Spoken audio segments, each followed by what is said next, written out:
Katie, we're back talking about James Bond, and I'll be honest, I'm not a huge fan and never got into it, but evidently people are into it because it's making headlines all over the place. You and I did a quick search, and it's a deep thing. But I think the topic today is, Katie, that a fiction series is being fought over by one of the richest people in the world. So why do you think James Bond and other fiction type genre has so much valuable IP to it? Yeah, that's a good question. I think a lot of it comes down to the fame and the recognition associated with it. Yeah. When those movies first came out, they really gained a lot of notoriety. And I think it was a different time too than today, where, there's 10 new movie releases every day. But back, in the 60s and 70s, right, it was much more staged, and going to the movies was a big deal. So I think there's just this unbelievably huge consumer following and recognition for the brand. And I mean, the fact that it's so many years later and they still make these movies in the series that are very popular, I think that speaks to how much consumers really appreciate it. Yeah. The following of it too. So it's almost like I hear you talking about like nostalgic. It's got like a memory, like maybe, oh, you saw that movie as a kid with your dad, right. Your dad's passed, and now you have this affinity to it. It's like this valuable memory almost. Right. But I think too, a lot of it is also the storylines of the James Bond character too. He's always fighting evil, and he's always trying to do good. And I think that's something people really like and can really appreciate too. Wow. So it like taps into this larger story that we all feel like we're caught up in. Right. Right. And they're always, those movies are always kind of thrilling, and the scenery is always great. They're always set, Like somewhere. cars. Italy with fast cars. Yeah. It's fun to just watch it. Yeah. Well, you're onto something too, because some of these other headlines we just saw about the movie, a director, at least I caught just a bit, but it's like a director is now quitting because Amazon owns the IP. And that even says something. Like, I think that says something about this director. Sure, he might think he doesn't want to sell out to Amazon maybe, but the other thing is he might think, I no longer get to control the IP the way I saw directing the movie. And now there's going to be some oversight to it, which is going to limit my creative license with IP. I mean, what do you think about that? Even, other characters, Winnie the Pooh, these types of things, where if you give up the IP, they can take it in places that the creator might not have intended. Right. No, I agree with that, because with the selling of the IP rights comes also then this sort of, lack of control from the director as to how it might be implemented, right? Because the Amazon might have certain policies and procedures in place and certain restrictions and content that they want. So I think with that sale comes kind of a tightening of control. And so for some directors too, they might not like to give up that creative license. And so it can be a tough sell there too. Well, and that's even, I mean, we're weeks away from the Disney Snow White, and you have, right? I mean, you have, oh my gosh, I think it's only going to get crazier, but you've seen little hints of this left and right and, woke version, non-woke version. I mean, regardless of any film you create, if you take it from a cartoon to real life, just like we saw with The Little Mermaid, there's going to be, separation from the original. Right. But then, sometimes now you're seeing like, wait, Snow White used to like being swept off her feet, and now it's woman power, and like it's becoming a thing, and I think it's only going to get crazier in the next month. But let's talk about that IP, because you remember the original IP, but there is shifts. You even see this I visited the Dr. Pepper Museum. It's like the original Dr. Pepper versus today. I mean, it's shifted. Right. Yeah. And I think too, it's interesting because a lot of times too, there's a shifting of the IP that goes along with the invention or the, what's at the center of the IP. So for example, I think we talk about this in our book, KFC, Kentucky Fried Chicken. Yeah. If you track what their original trademark looked like, Yes. and what their original intention was versus what it is today, and just over time, there's this shift. And I think it's a natural course of business too, that the first product you launch with, is that ever really your front runner? Most of the time, no. Something new comes along, or there's a change from what you originally focused on.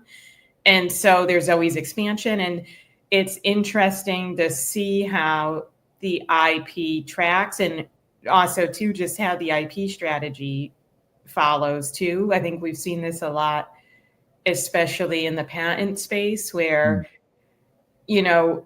companies used to not invest a lot of money and assets into IP patents. And then with the technological boom of the 90s and 2000s, now there's so many investments into it. And there's always something happening over time that, we're always kind of tracking and catching up with too. Yeah. Well, even, again, I have my diehard products that I like, which are a little strange, like my smoothie and stuff, but Coke Zero, and the new Coke. Yeah. You saw this years ago where I think wasn't it called like New Coke or something? And I think it didn't, I mean, people can fact check me, but I thought like people didn't like it. So then they came back with like the original. In other words, there are times where the Mustang car has shifted, and some people like the new IP and some people hate it. And then you see some companies returning, and even Jaguar a few months ago, when they came out with this new IP strategy of branding, and they got lit up because people are like, I'm not going that way. So as an IP lawyer, do you ever advise people with the shifting of IP and like, hey, we want you to be creative and innovative, but you still have Legos. Legos might have minifigures. They might have a partnership with Harry Potter, but it's still Legos. Like, how do you balance that? Yeah, it's interesting because it's always a moving target.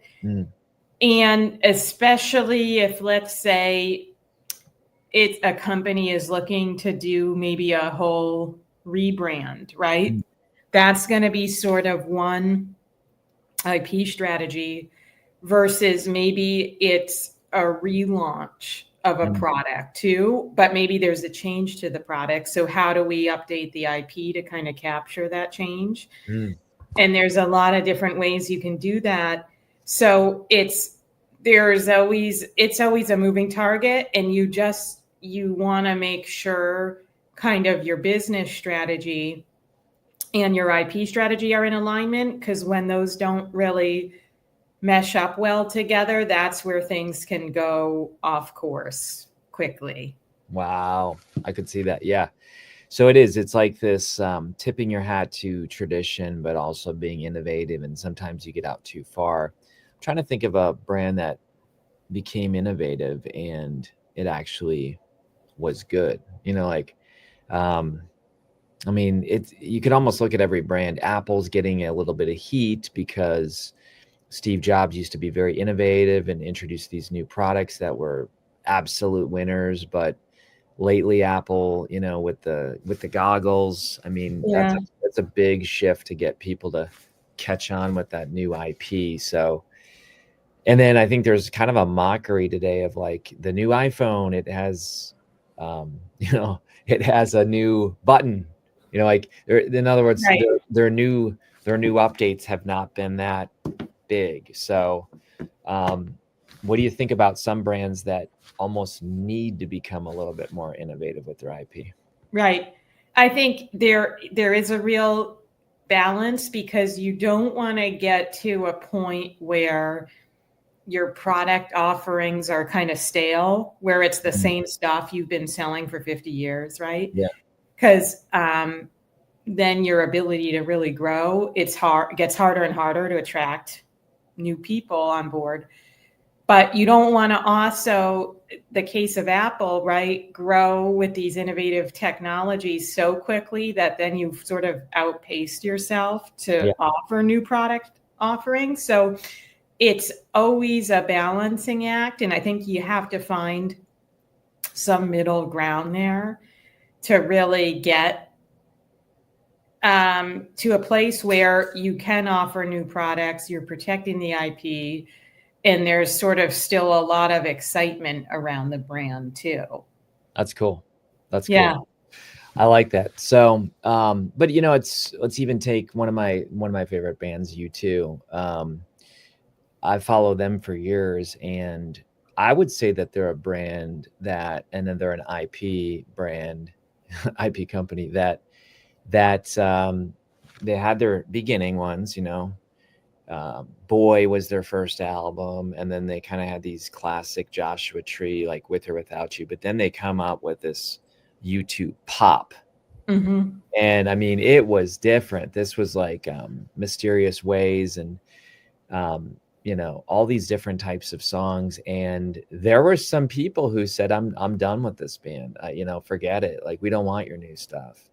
And I think bands have to deal with that. And then they kind of came back to their original, and maybe attracted the haters. But you do see this with Taco Bell. Yeah.